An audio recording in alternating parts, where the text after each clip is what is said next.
Alors bonjour à tous, je vais vous faire une présentation en une demi-heure, donc j'ai un temps assez court pour vous présenter l'impact des nouveaux matériaux dans l'approche des sinistres. Donc on est confronté chez les experts depuis quelques mois, quelques années, à une nouvelle sinistralité et je voulais évoquer avec vous le petit scope de ce que l'on constatait dans nos métiers. Alors il faut remonter un peu dans le temps pour comprendre un petit peu ce à quoi on est confronté et ce à quoi, à mon sens, on va être confronté de manière très significative dans les années qui viennent. L'urgence climatique, on en a tous entendu parler, on en entend tous parler dans les médias. La situation actuellement, le réchauffement climatique est inéluctable. On a des impacts sur tous les aspects de notre économie. On a des impacts sur l'assurabilité, on a des impacts sur la santé, on a des impacts sur les migrations de population. Donc les objectifs collectifs sont de limiter ces risques pour les générations futures. Et en France et en Europe, on assiste à la mise en place de nouvelles réglementations de plus en plus ambitieuses et de plus en plus novatrices. J'ai volontairement voulu vous faire un petit schéma de la réglementation parce qu'en fait, on ne comprend ce qui est en train de se passer dans nos sinistres que si on perçoit le contexte réglementaire auquel on est tous confrontés et auquel on va tous être confrontés. Alors moi, mon focus, c'est un tout petit échantillon de lois françaises et européennes sur ce qui nous anime au quotidien. Donc nous, c'est plutôt les sinistres bâtimentaires et les sinistres liés aux mobilités. Donc ça n'est qu'un tout petit échantillon, et dans ce petit échantillon, des sous-échantillons de lois pour qu'on comprenne bien de quoi on parle. Les objectifs de ces lois, donc on a la loi L'Homme, moi j'ai pris la première qui est une loi d'orientation sur les mobilités, la transformation de notre quotidien au niveau mobilité. À Paris, on en sait un peu quelque chose depuis quelques années et depuis quelques jours, on a vu les décisions qui sont prises.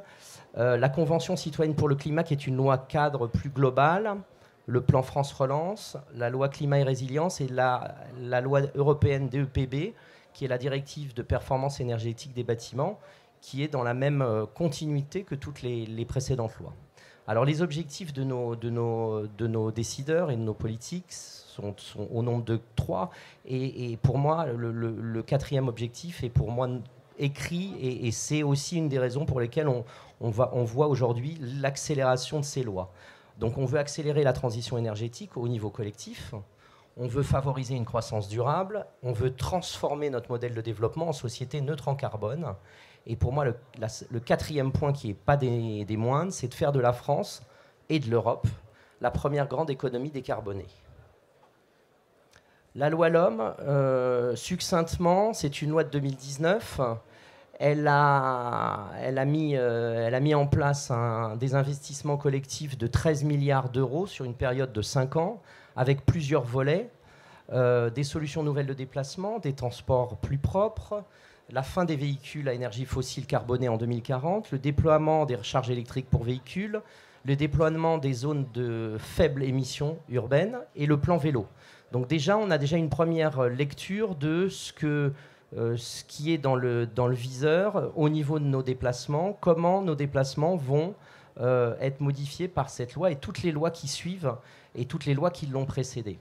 Donc les obligations en 2025, en France, pour ce qui est de la France, tous les parkings de plus de 10 emplacements devront, à leur construction, à leur réalisation, installer des bornes de recharge. Et c'est l'équipement en borne électrique de tous les parkings et bâtiments non résidentiels de plus de 20 emplacements. Donc 10 emplacements, 20 emplacements, c'est rien. Hein. Donc ça veut déjà dire que c'est acté, il n'y aura plus de possibilité de passer outre ou de dire non, moi le véhicule électrique, j'y crois pas, je le sens pas, il faudra le faire. La Convention citoyenne pour le climat, vous en rappelez, ça avait été un débat politique collectif. Le schéma, donc elle a 6 mois de plus que la précédente loi. 150 Français tirés au sort. On travaillait sur un questionnaire, un sujet de société. La question posée, comment diminuer d'ici à 2030 les émissions de gaz à effet de serre de la France de 40% par rapport à 90 ?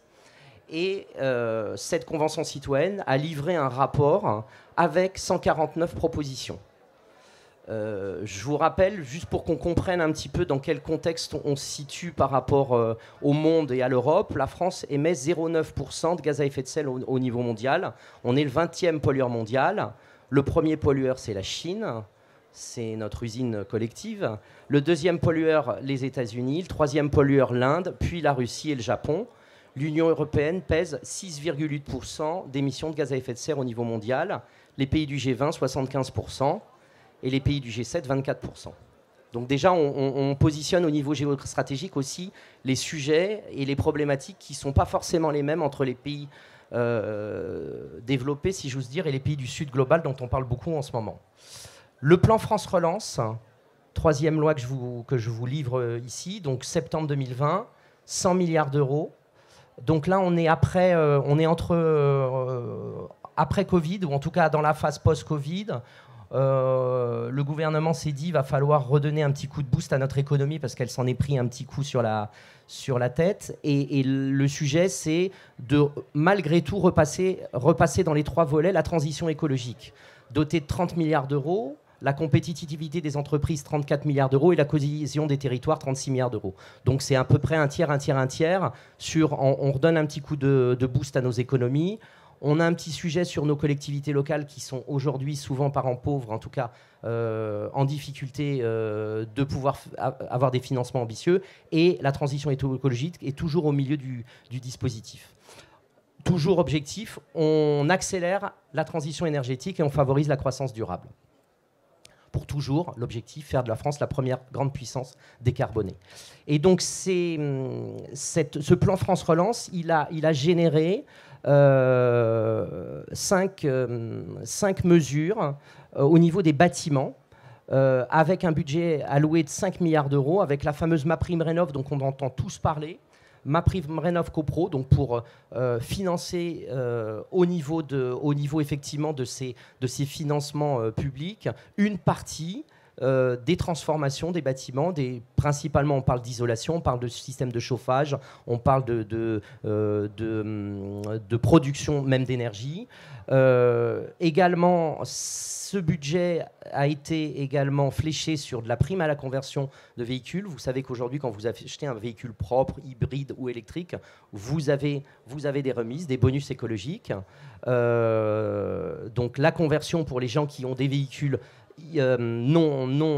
très polluants, donc on aide et on incite les gens à aller, que ce soit les entreprises ou les particuliers, à aller vers la transformation de notre parc de véhicules. La rénovation des bâtiments publics, ça c'est un gros sujet, et la décarbonation de l'industrie avec des appels à projets et des subventions. Donc le but, c'est d'avoir des grandes subventions sur des gros projets collectifs qui viendront innerver économiquement nos territoires. La loi climat et résilience, donc on continue, on est en août 2021. Là, on est encore un peu plus ambitieux. On commence à appuyer là où ça fait mal. Donc notre modèle de développement, on est clairement vers une société, on va clairement vers une société neutre en carbone. On a parlé de zéro artificialisation nette des sols, réduction de moitié du rythme d'artificialisation des sols en 2050. Donc ça veut dire que effectivement, il va falloir qu'on trouve, si on veut construire, à densifier notre bâti existant. Dans nos logements, l'impact pour le logement au niveau français, c'est le gel des loyers pour les passoires thermiques en 2023, c'est l'interdiction de mise en location des logements mal isolés, et avec des obligations qui vont être rythmées en fonction de la classe énergétique de votre logement. Donc classé G 2025, F 2028 et E 2034. Donc on se donne un rythme qui est quand même très ambitieux.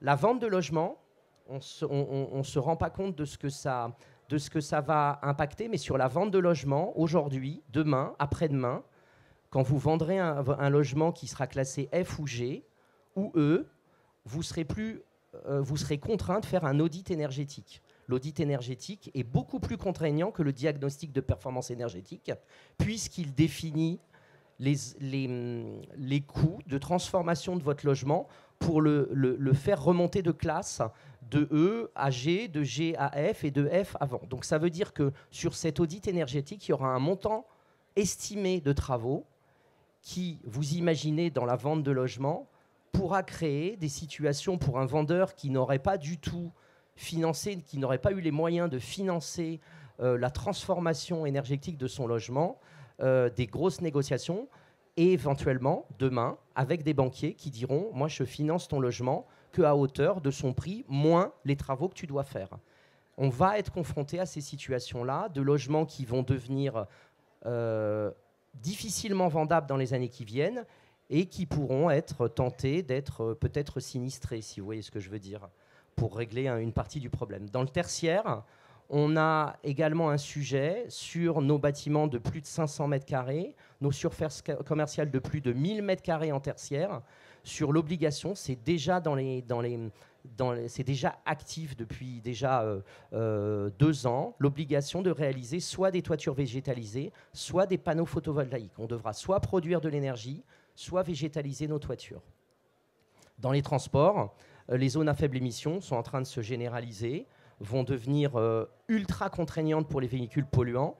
On parle de véhicules lourds maintenant dans véhicules polluants, hein. Vous pourrez même avoir des véhicules électriques qui seront considérés comme polluants parce que lourds, parce que dotés de batteries, qui auront pollué une zone de production au départ et une zone de récupération à l'issue de la vie du véhicule. Donc on va avoir un gros sujet sur les transports. 4e loi, et après j'arrête avec la réglementation, mais si on ne la comprend pas, si on ne la perçoit pas, on ne comprend pas ce qui va se passer derrière et ce que nous commençons à rencontrer dans nos sinistres.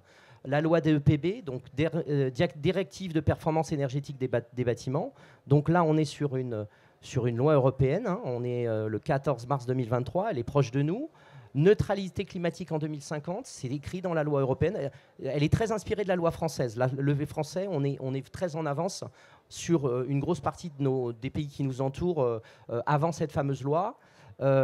Aujourd'hui, et effectivement, l'objectif et la cible, c'est d'avoir des normes minimales de performance énergétique des bâtiments en Europe, avec des objectifs ultra ambitieux. 2030, réduction de 55% des gaz à effet de serre de nos bâtiments. 2050, neutralité climat du parc bâtimentaire européen. Et 2028, un petit peu avant 2030, construction de 100% de nouveaux bâtiments en zéro émission. Donc pour être en zéro émission, il faudra que nos bâtiments produisent. Il n'y aura pas 36 solutions, il faudra que nos bâtiments produisent. À la différence de la loi climat, cette loi s'applique à tous, propriétaires, occupants, bailleurs. Donc on n'est pas limité au niveau des bâtiments, ça va être tous les bâtiments. Et donc, pas d'interdiction formelle de vente de logements énergivores, mais, comme je vous disais tout à l'heure, la vente de bâtiments énergivores va générer des blocages au niveau financier, au niveau des banques, qui vont avoir des obligations également de ne financer dans l'économie que ce qui est propre. Donc, celui qui a un bâtiment énergivore et qui n'aura pas voulu ou souhaité le rénover avant de le mettre en vente, ça risque d'être très compliqué. Et là, je vous ai fait, juste pour terminer ce petit chapitre sur le réglementaire, un petit focus sur la cartographie 2024 de France Assureur. Alors, elle vient de sortir, elle nous a été livrée la semaine dernière. Je vous conseille de la lire que si vous avez la super forme, parce que elle est un peu flippante, au milieu de tous les risques géopolitiques, sociétaux, sociaux, médicaux, psychiatriques. Vous avez ce que l'on vient de dérouler, c'est-à-dire les risques réglementaires. Et quand vous regardez un petit peu, j'ai fait quatre petits extraits. On est au cœur, sur notre segment, on est au cœur de ce que l'on va rencontrer, ce que l'on commence à rencontrer dans nos sinistres. Là, je vous parle, donc dans la continuité de nos lois, je vous parle de France Nation Verte. Donc là, on est vraiment sur la feuille de route collective, sur les 6 items. Mieux se déplacer, mieux se loger, mieux préserver et valoriser nos ressources, mieux produire, mieux se nourrir et mieux consommer. Alors bien évidemment, je ne vous parle pas de ces 6 items parce qu'on en aurait pour la journée. Moi, je vais focuser sur se loger, produire et se déplacer. Regardez ce qui se passe, regardez donc nos objectifs, donc notre réduction, l'impact de nos réductions dans les transports, c'est 30% entre 2022 et 2030. Donc en 8 ans, dans les transports, on doit baisser de 30% notre production de gaz à effet de serre. dans nos bâtiments de 55%, d'où les lois et d'où tout ce que vous avez vu, l'ambition est très forte sur les bâtiments, et dans l'industrie de 38%. Tout ça, ça nous donne quoi? Ça nous donne des réglementations qui viennent s'empiler sur les réglementations plus globales au niveau de nos sujets, nos sinistres bâtimentaires. Parce que moi, je vois que les sinistres, je ne vois pas ce qui se passe avant, mais on est aujourd'hui sur un sujet, regardez par exemple la RE 2020, pour rappel, avant on avait une RT 2012 qui était le premier step, où on était vraiment dans une logique de dire bâtiment basse consommation. La RT 2012, elle était insuffisante pour atteindre les objectifs mondiaux de 2050, c'était évident. Et là, il nous fallait une loi beaucoup plus ambitieuse, qui est cette fameuse RE 2020, qui est une loi BEPOS de bâtiment énergie positive. On arrive vers une solution qui est non seulement on va réduire notre consommation d'énergie, mais on va aller plus loin. On veut des bâtiments neutres en consommation d'énergie. Donc la RE 2020, elle a 3 objectifs qui étaient pour les premiers les mêmes objectifs que la RT 2012, mais pour le dernier, le confort d'été. Et le confort d'été, aujourd'hui, c'est ce qui génère le plus de difficultés pour atteindre cet objectif à court terme. 2022, donc vous voyez, on a déjà 2 ans dans la vue. Tout nouveau permis de construire, donc elle est obligatoire. C'est une des premières réglementations énergétiques environnementales mondiales.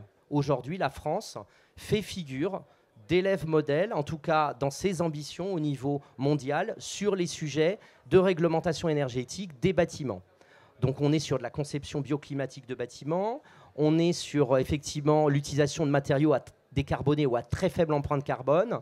Et aujourd'hui, cette RE 2020, elle impacte 7%, entre 7 et 10% d'un coût de construction neuf quand on est sur une construction d'une opération importante. Mais pour nous, sur nos sinistres, cette RE 2020, elle impacte de 20 à 30% le coût de nos sinistres. C'est une évidence, c'est mesuré par la plupart des opérateurs du marché. Aujourd'hui, sur une construction isolée, on sait que la RE 2020 coûte entre 20 et 30% du coût du bâtiment. Toujours spécifiquement, on a une nouvelle réglementation qui va nous poser aussi des petits sujets. C'est le diagnostic PEMD avant démolition.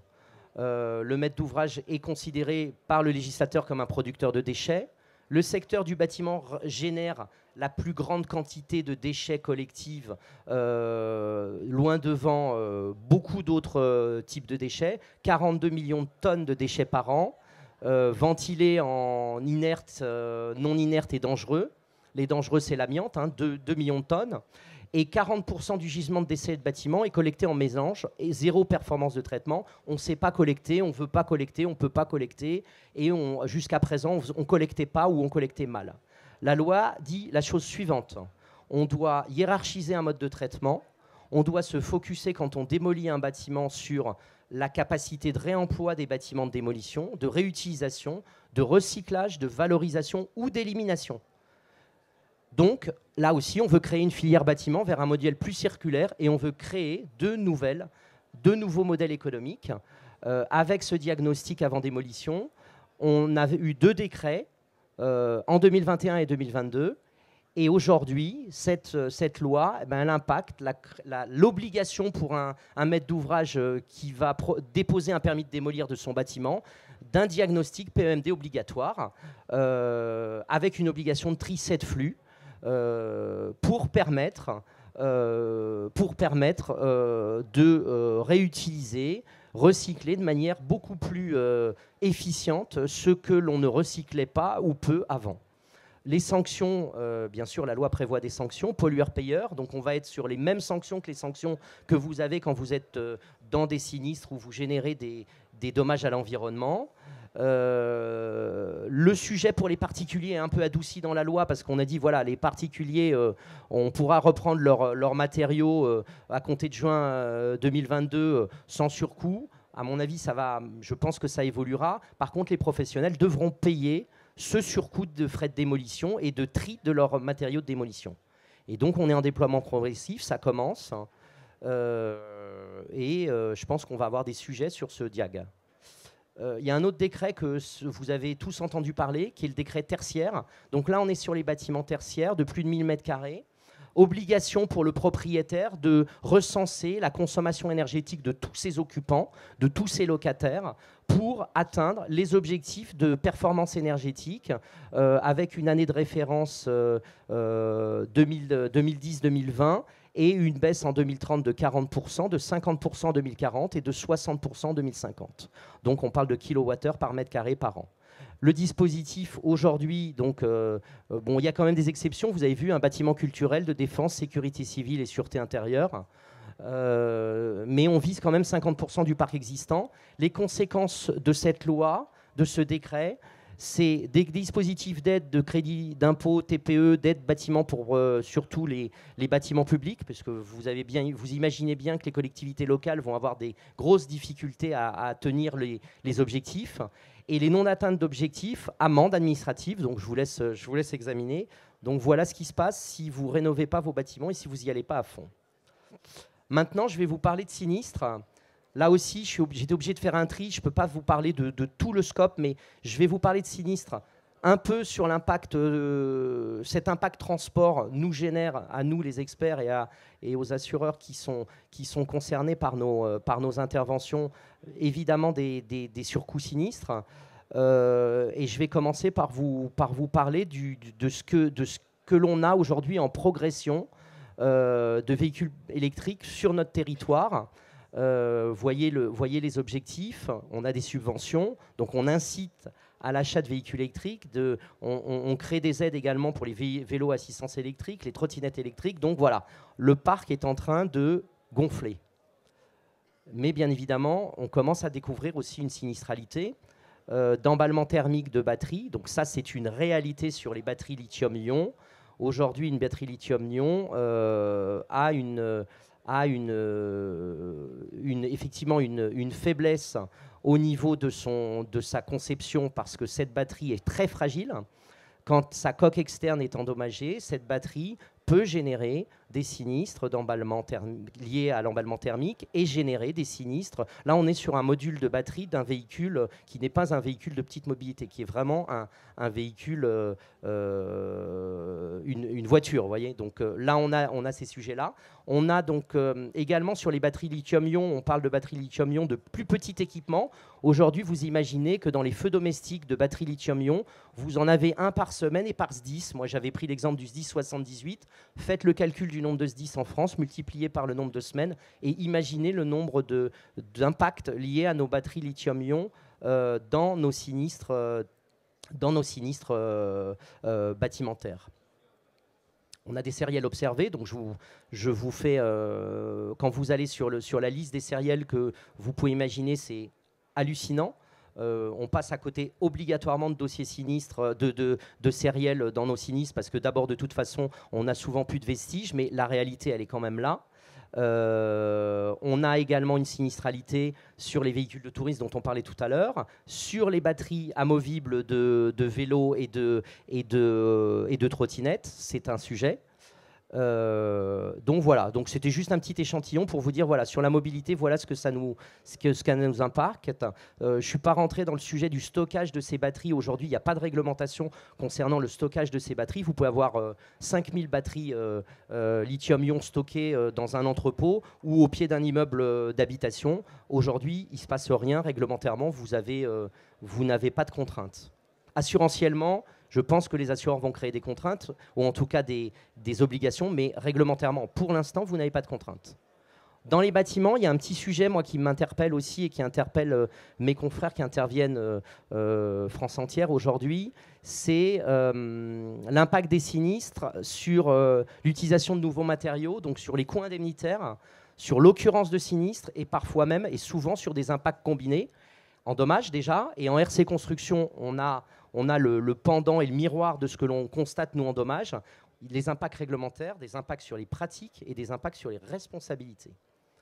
Un petit exemple sur les panneaux photovoltaïques, les grêles que l'on a vécues dans certaines régions de France, qui ont impacté des panneaux photovoltaïques. Bon, je ne vais pas avancer sur l'implantation de nos panneaux photovoltaïques. Vous avez compris avant qu'on va en avoir de plus en plus. Vous voyez l'augmentation. Voilà ce qui se passe quand on a de la grêle. Quand on a de la grêle sur un panneau photovoltaïque et qu'on ne bâche pas le panneau photovoltaïque sur la totalité de sa surface, même la surface qui n'a pas été impactée, on peut avoir un sujet d'incendie qui est lié au fait que le courant continue à circuler dans un panneau photovoltaïque à partir du moment où il reçoit toujours la lumière. Dans ce cas-là, ça c'est une expertise que l'on a faite avec un de nos partenaires RCCI au niveau d'Union d'experts. Vous constatez qu'un panneau photovoltaïque qui a été grêlé peut générer des contacts résistifs, surtout à proximité des boîtes de branchement. Et si on y prend garde et si on pense que tout va bien et que le panneau, de toute façon, il est bâché sur la partie qui est grêlée, on peut générer des incendies. Ensuite, moi, je suis un petit peu aussi sensible en ce moment et assez attentif à ce qui se passe au niveau et à ce que impactent aujourd'hui les isolants thermiques par l'extérieur au niveau de nos sinistres. Je vous montre un petit exemple ici. C'est vrai que les ITE nous permettent de répondre à tout, ou en tout cas à une grande partie des objectifs de performance énergétique qui sont imposés. Ils ont un gros avantage aussi, c'est qu'ils permettent de réaliser les travaux en site occupé. Vous n'êtes pas obligé de vider votre immeuble pour faire ces travaux. Ils ont quelques inconvénients, et pas des moindres. C'est effectivement leur vulnérabilité au feu, le fait qu'ils soient souvent continus, peu recoupés, exposés au vent. On a une réglementation qui est peu contraignante, vous avez compris pourquoi. Si on contraint trop, on ne va pas atteindre nos objectifs. Et on a des situations, là où vous voyez par exemple sur notre mur pignon, on a une propagation par effet cheminée et on a une généralisation des désordres à tout le complexe sur le mur pignon. Et là, j'ai pris quelques exemples. Donc voilà le premier. Le cas numéro 2, c'est la tempête que l'on a vécue en Bretagne. Vous voyez des projections de matériaux. Donc là, en l'occurrence, c'est du bois, donc qui sont venus se cribler sur la façade. Donc c'est Ciarán, la tempête Ciarán, avec des perforations, des entrées d'eau au niveau de ce complexe et des difficultés à remettre en état un complexe qui, si on n'avait pas été effectivement isolé par l'extérieur, la façade aurait été griffée, le coût de remise en état aurait été bien moindre que d'être confronté à effectivement ces perforations. Cas numéro 3, celui-là il est intéressant, c'est une résidence étudiante que l'on a fait nous sur notre bureau de Paris, RE 2020, donc livré récemment, avec effectivement un incendie qui se produit dans une chambre, qui se propage peu, mais qui se propage quand même au module extérieur de façade, donc gros œuvre en béton armé. On a une façade avec ITE, une structure acier et des modules menuisés avec des habillages alu. Malgré tout, ce petit feu de chambre qui aurait coûté 100 000 € tout compris, intérieur-extérieur, sur une isolation intérieure, nous a multiplié par 5 le coût sur la partie extérieure de ce que l'on calculait quand on calculait à l'époque où on n'avait pas d'isolation par l'extérieur. Et le dernier cas, il est très intéressant, c'est un bâtiment neuf dans le quartier des Batignolles qui appartient à un bailleur social qui a fait l'objet d'un sinistre incendie au droit d'un balcon. Vous imaginez la propagation verticale et la propagation au complexe d'étanchéité. On a rien que sur la partie extérieure d'un feu, somme toute, tout à fait classique, avec pas de propagation aux appartements, je vous rassure. Donc un appartement à peine touché, un balcon sur lequel était stocké tout ce que vous pouvez imaginer. On a plus d'1 million d'euros de dommages en façade sur ce bâtiment, entre l'isolant, la structure, la résie, parce que vous avez des gestes architecturaux en plus supplémentaires qui rendent le coût du sinistre sur un événement et sur ce genre de matériaux extrêmement élevé. Je vous fais un focus également sur les nouveaux matériaux d'isolation que l'on utilise et que l'on voit se déployer, qui sont aujourd'hui les fameux matériaux en fibre de coton, en laine de coton recyclée. Aujourd'hui, le standard, c'était la laine de roche, sauf que la laine de roche, elle a un inconvénient, elle génère dans sa fabrication la plus grande consommation d'énergie primaire de tous les matériaux isolants.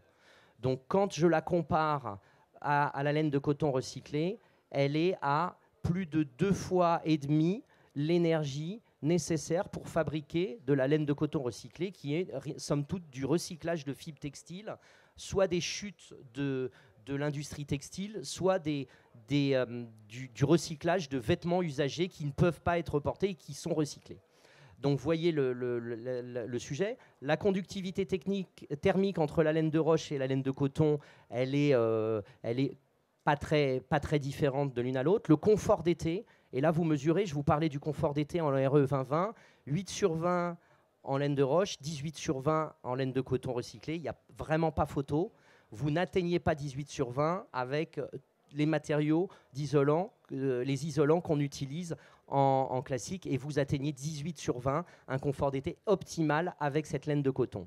Le déphasage, c'est très important aussi, puisque c'est ce confort d'été, c'est le déphasage de 6 heures à 10 heures, c'est le temps que va mettre la température extérieure à pénétrer à l'intérieur du volume du bâtiment. Donc là aussi, c'est particulièrement intéressant. Et vous voyez que le prix moyen, il est toujours plus élevé sur la laine de coton recyclée, mais il va vraiment baisser. En tout état de cause, vu les contraintes réglementaires qu'il va y avoir sur la production de matériaux isolants, on va dire primaires, je pense que dans peu de temps, la laine de coton recyclée sera bien moins chère que la laine de roche. Et le dernier point, et ça je vous laisse pour la fin, vous voyez où je veux en venir, la réaction au feu de notre, effectivement, laine de roche est excellente. On est à 1, on est non inflammable, et je vous laisse imaginer ce qu'est la laine de coton recyclée, DOE, qui est donc totalement autorisée, je vous rassure, elle est autorisée en ERP. Hein. Il n'y a aucun problème pour mettre de la laine de coton recyclée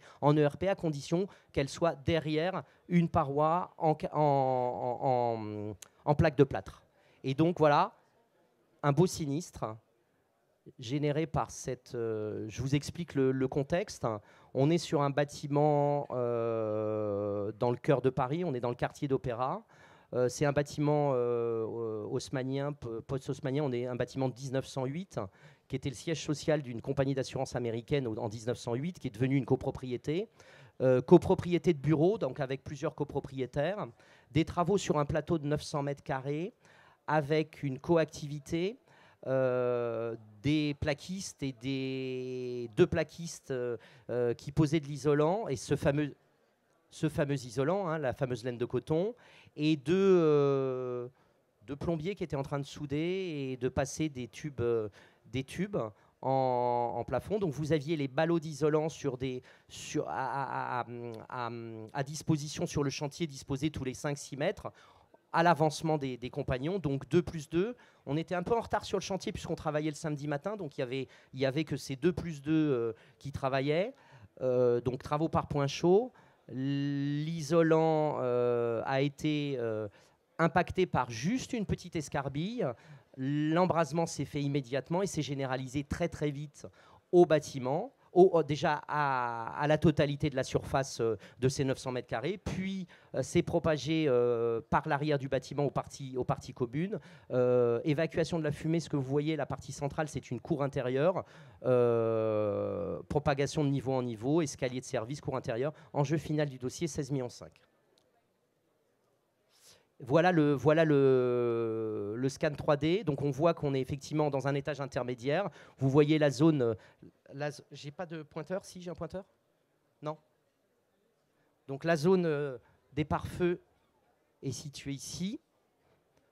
Et donc la propagation, après, se fait verticalement à tout le bâtiment.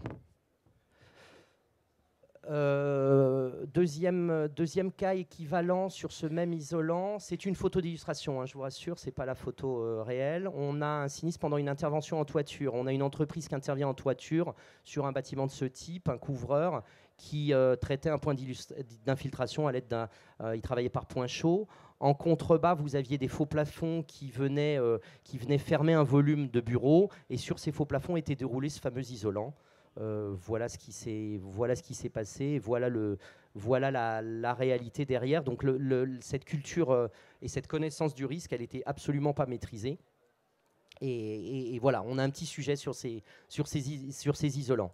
Je vous résume les points et les points d'interrogation qu'on a, nous, par rapport à aujourd'hui notre métier d'expert et ce que l'on commence à observer. On est effectivement sur notre environnement en transformation en cours de notre modèle de société, c'est évident. On a des bénéfices à moyen terme qui sont effectivement évidents aussi, baisse de nos consommations énergétiques, amélioration d'un bien-être individuel et collectif.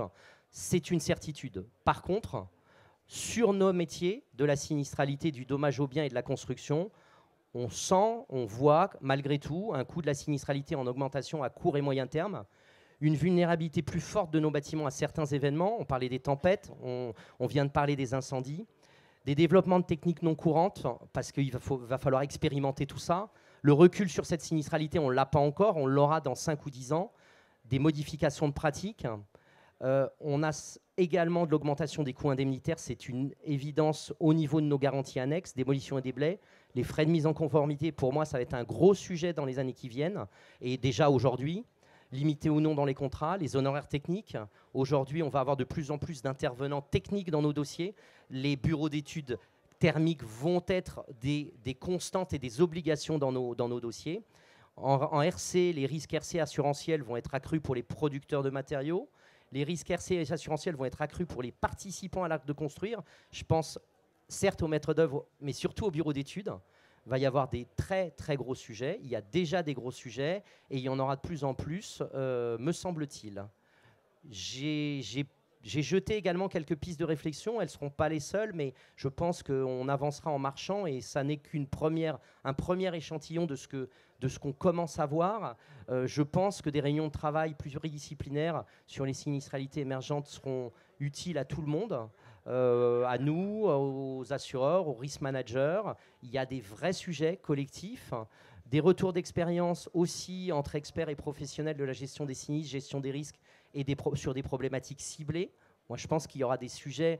Le sujet est tellement vaste qu'il faudra faire des ateliers sur des sujets qui sont sensibles pour des corporations différentes, d'amélioration des pratiques, d'identification des sériels, d'aggravation du coût de certains sinistres. Je pense que certains assureurs aménageront leurs conditions de souscription de ces nouveaux risques. Je pense qu'il faudra aussi qu'on réfléchisse à des méthodologies dans les process indemnitaires. Il faudra qu'on challenge beaucoup plus des solutions techniques envisagées au recours des nouvelles contraintes. Il n'y aura pas une solution, il y en aura plusieurs. Il faudra qu'on les challenge. Il faut qu'on les challenge. On les challenge déjà, mais on aura de nouvelles possibilités de reconstruire. Il faudra essayer d'explorer au plus large. Des nouvelles perspectives de recours aussi pour les assureurs, sur l'aggravation des sinistres liés à l'utilisation de certains matériaux, la mise en œuvre de certains matériaux ou des performances attendues de certains matériaux. On va avoir, à mon avis, des sujets sur des sinistres de performance non respectés de certains matériaux. Et ça, à mon avis, ça peut être des sinistres qui peuvent coûter très très cher.